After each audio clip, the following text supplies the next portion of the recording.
नमस्ते फ्रेंड्स, आपका स्वागत है मेरे इस यूट्यूब चैनल पर। बहुत सारा क्वेश्चन आया, सर लक्ष्मी ऑर्गेनिक में क्या चल रहा है, थोड़ा समझाने का कोशिश कीजिए। आज इंट्राडे में ये अच्छा खासा गैप अप ओपनिंग हुआ था, उसका बाद कंटिन्यू नीचे गिरता गया और प्रॉफिट बुक होता रह गया। तो इनका रिजल्ट कैसे आया, क्या कोई स्विंग अपॉर्चुनिटी है, लॉन्ग टर्म इन्वेस्टमेंट अगर आपको करना है तो क्या देखना चाहिए, एवरीथिंग डिटेल में चर्चा करेंगे फ्रेंड्स। बने रहिए हमारे साथ। चैनल पर नया आए हैं तो चैनल को लाइक शेयर सब्सक्राइब करके चलिए, ताकि आने वाला हर वीडियो का नोटिफिकेशन आपका पास टाइमली आए और इस इन डेप्थ एनालिसिस का फ़ायदा उठा पाए और अकॉर्डिंगली काम काज कर पाए। तो फ्रेंड्स, ये केमिकल सेक्टर स्पेस का स्टॉक है। केमिकल सेक्टर अभी most of the hated sector आप मान सकते हैं। काफ़ी टाइम से इन्वेस्टर का पेशेंस टेस्ट कर रहा है, चल नहीं रहा है। तो आने वाले 1-2 क्वार्टर और हो सकता ना चले, लेकिन इन फ्यूचर बहुत बढ़िया वेल्थ क्रिएशन करके देगा ये सेक्टर, और आगे भी दिया है। तो लक्ष्मी ऑर्गेनिक्स जो है 1989 से मार्केट में कामकाज कर रहे हैं। मेनली स्पेशलिटी केमिकल्स में कामकाज करते हैं। कंपनी का primary manufacturing ethyl acetate, acetic acid और डीडीपी, ठीक है। इस सेगमेंट पे कंपनी कामकाज करते हैं। कंपनी का बिजनेस ऑपरेशंस अगर आप देखेंगे तो 30 कंट्रीज़ में ऑपरेशन करते हैं और इंडिया में भी 11 जगह पे इनका लोकेटेड है। मेनली प्रोडक्ट पोर्टफोलियो में अगर आप इनका देखेंगे तो प्रोडक्ट पोर्टफोलियो में एसिटाइल इंटरमीडिएट और स्पेशलिटी इंटरमीडिएट और अब फ्लोरीन इंटरमीडिएट भी शुरू करने वाला है। यहाँ कहाँ ज़रूरत पड़ता है देख सकते हैं आप। Pharmaceutical, agrochemical, ink and pigment, coating, painting, packaging, adhesives, dye and pigment, flavour and fragrance and more. तो एक अच्छा खासा जगह पर इनका ज़रूरत पड़ता है।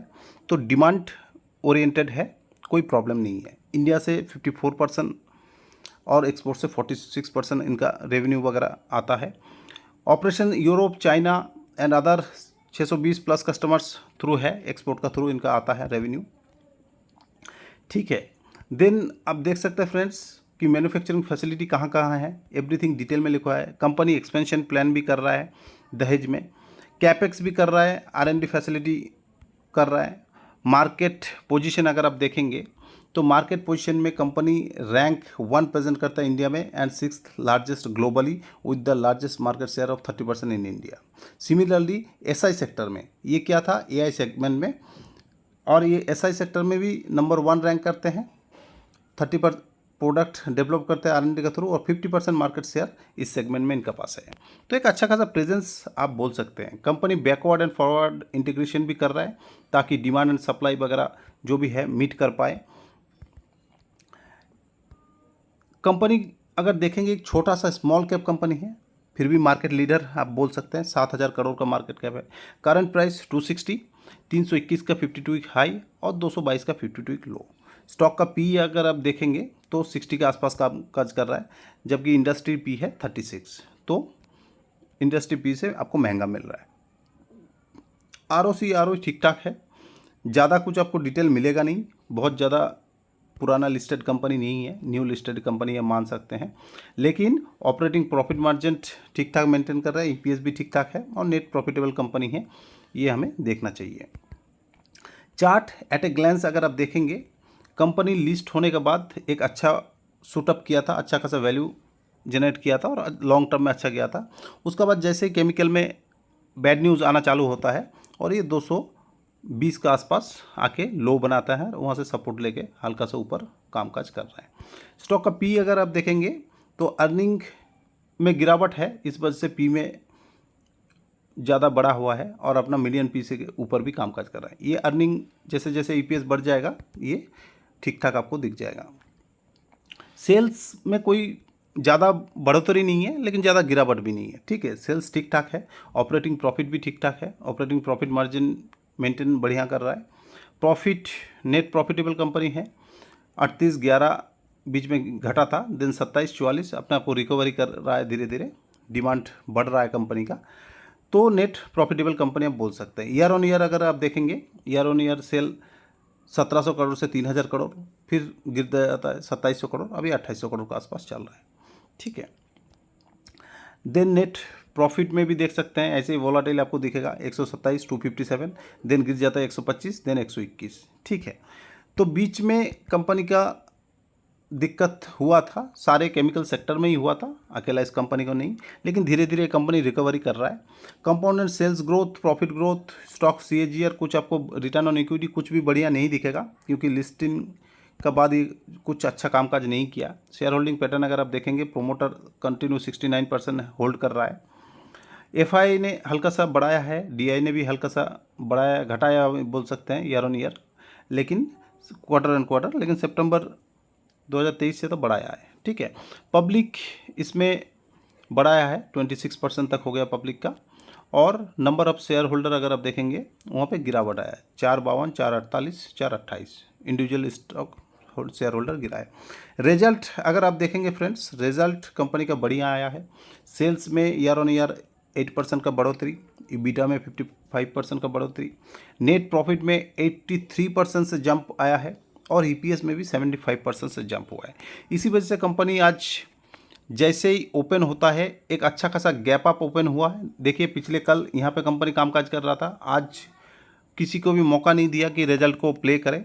गैप अप ओपन हुआ 275 का आसपास, और वहाँ से हल्का सा बढ़ा, उसके बाद दिन कंटिन्यू गिरते ही चला गया। ठीक है, और अपना मेजर जो 20 डे मूविंग सपोर्ट है वहाँ पे आके सपोर्ट ले रहा है। वॉल्यूम अगर देखेंगे तो वॉल्यूम आपको आज ठीक ठाक दिखेगा।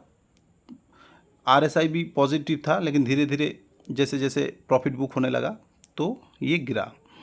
तो आपको एक चीज़ समझना पड़ेगा फ्रेंड्स, ये 220 का आसपास जिसने भी उठाया था, ऑपरेटर या बड़े निवेशक जिनको पहले से ही पता है कि अर्निंग आने वाला है, हो सकता है अर्निंग ठीक ठाक आए, तो उनको एक अच्छा खासा प्रॉफिट मिल रहा है, और ये अपना मेजर रेजिस्टेंस जोन का आसपास जाके प्रॉफिट बुक होता है। अगर आप डेली चार्ट देखेंगे तो मेजर रेजिस्टेंस जो था इसका 260 263 के आसपास था। तो अगर 220 225 में कोई खरीदा है 230, तो उनका रेजिस्टेंस था 260 के आसपास, जो ऑलरेडी उन्होंने ऑर्डर लगा के रखा होगा। आज ओपनिंग ही हुआ है 275 में, मतलब गैप अप ओपनिंग हुआ है। उनका जो ट्रिगर प्राइस था बेचने का, उससे भी ऊपर जाकर ओपन हुआ, तो वो क्यों प्रॉफिट नहीं बुक करेगा? तो इसी वजह से एक हेल्दी प्रॉफिट बुकिंग इसमें आया है, और कुछ नहीं है। अच्छा खासा राइट उनको मिला है। ठीक है, जिनको पहले से ही भाव था, आँच था कि यहाँ पे ऑलरेडी बॉटम बनाया हुआ है, इससे ज़्यादा नीचे नहीं गिरेगा, और उन्होंने रिस्क लेके इस जगह पे ख़रीदा है, और इनको प्ले करके अच्छा खासा कमाया भी है। तो अगर आप वीकली ट्रेंड इसका देखेंगे तो वीकली ट्रेंड में आपको दिखेगा कि इससे ज़्यादा स्टॉक नीचे नहीं आया है। तो 220 से लेकर 230 एक अच्छा खासा सपोर्ट जोन है, और इमीडिएटली जैसे स्टॉक चलने लगेगा, आज तो प्रॉफिट बुक हुआ है, आगे आने वाला दिनों में हो सकता है धीरे धीरे चले ये, तो मेजर इसको फर्स्ट जो रेजिस्टेंस जोन है 300 से लेकर 325, यहाँ पे एक रेजिस्टेंस जोन मिलेगा। इसको काट के अगर ऊपर चला जाता है देन इसमें भी अच्छा खासा बढ़ोतरी होगा। तो फ्रेंड्स, आप सोचेंगे कि आपका हाथ से रैली छूट गया, तो जी नहीं है, आपका हाथ से रैली छूटा नहीं है। कंपनी ने अर्निंग अच्छा दिया है। एक बार पॉजिटिव न्यूज़ आ जाने दीजिए, भैया आ गया है, आप मान लीजिए। अगर एज ए रिटेल इन्वेस्टर आपको निवेश करना है तो यहाँ से आप कंसीडर कर सकते हैं। आपको डाउन साइड का पता चल गया है कि मेजॉरिटी ऑफ द स्टॉक इससे ज़्यादा नीचे नहीं जाएगा 220 से 230, और अप साइड इज़ अनलिमिटेड, क्योंकि अप साइड अगर आप देखेंगे तो 628 रुपया तक ये 52 हाई था। आपको 140% रिटर्न यहाँ से पॉसिबल है अगर अपना 52 हाई को ये अप्रोच करता है। और अगर जब तक ये 52 हाई को अप्रोच करेगा तब तक केमिकल स्पेस में बढ़िया न्यूज़ फ्लो हो जाएगा, और तब ऑल टाइम हाई को ब्रेक करके भी ये स्टॉक शूटअप हो सकता है, और अच्छा खासा नया न्यू ऑल टाइम हाई को भी क्रिएट कर सकता है। तो एज ए रिटेल इन्वेस्टर अगर आप इस स्टॉक में ऑलरेडी निवेशित है तो बने रहिए, धीरे धीरे बाइंग कर सकते हैं, अपना एवरेज डाउन कर सकते हैं। एज ए स्विंग ट्रेडिंग अगर आप देखना चाहते हैं तो स्विंग ट्रेडिंग आप यहाँ से खरीद सकते हैं। जैसे कल ओपन होता है मार्केट, आपको ठीक ठाक नीचे मिले इसी प्राइस जोन में, तो आप नीचे से खरीद के इसको राइड कर सकते हैं। ठीक है, ज़्यादा नीचे जाने का पॉसिबिलिटी नहीं है इसमें। रिज़ल्ट अच्छा आया है, आने वाले 1-2 क्वार्टर के अंदर रिज़ल्ट और बढ़िया आएगा। केमिकल सेक्टर में जितना भी नेगेटिव न्यूज़ है वो प्राइस इन ऑलरेडी हो चुका है। हो सकता है शॉर्ट टर्म में मार्केट थोड़ा वोलाटिलिटी रहे, क्योंकि अभी इलेक्शन का रिज़ल्ट भी आने वाला है, तो इस वजह से हो सकता है यहाँ से नीचे आए, तो ये डेफिनेटली आपके लिए एक बाइंग जोन होगा, आपको बाई कंसिडर करना चाहिए। कंपनी का एज सच कोई प्रॉब्लम नहीं है, कंपनी ग्रोइंग है, केमिकल सेक्टर में एक अच्छा खासा प्रेजेंस रखता है, स्मॉल कैप कंपनी है, तो ग्रोथ भी आपको मिलेगा। तो यहाँ पे मैं आपको बताना चाहता हूँ कि छोटा पोजीशन बना के अपना पोर्टफोलियो का पूरा एलोकेशन ना दीजिए, छोटा पोजीशन आप लगा सकते हैं, मैक्सिमम 3%, और इसको राइड कर सकते हैं। चाहे आप स्विंग ट्रेडिंग करना चाहिए, चाहे पोजिशनल ट्रेडिंग करना चाहिए, चाहे आप लॉन्ग टर्म के लिए निवेश करना चाहिए, तीनों जो चीज़ है इनके लिए ये एक पॉजिटिव शो कर रहा है और यहाँ से बाई करके चल सकते हैं। फिर भी फ्रेंड्स, अगर आपको बाई करना है तो मेरा वीडियो देख के बिल्कुल ना बाई कीजिए, अपना फाइनेंशियल एडवाइज़र का राय लेके और उनका सलाह लेके ही बाई करना है, ठीक है। तो आई होप, आशा करता हूँ फ्रेंड्स ये वीडियो आपको अच्छा लगा है। वीडियो अगर अच्छा लगा तो लाइक शेयर सब्सक्राइब करके चलिए, ताकि आने वाला हर वीडियो का नोटिफिकेशन आपके पास टाइमली आए और ऐसे इन डेप्थ एनालिसिस का फायदा उठा पाए और अकॉर्डिंगली कामकाज कर पाए।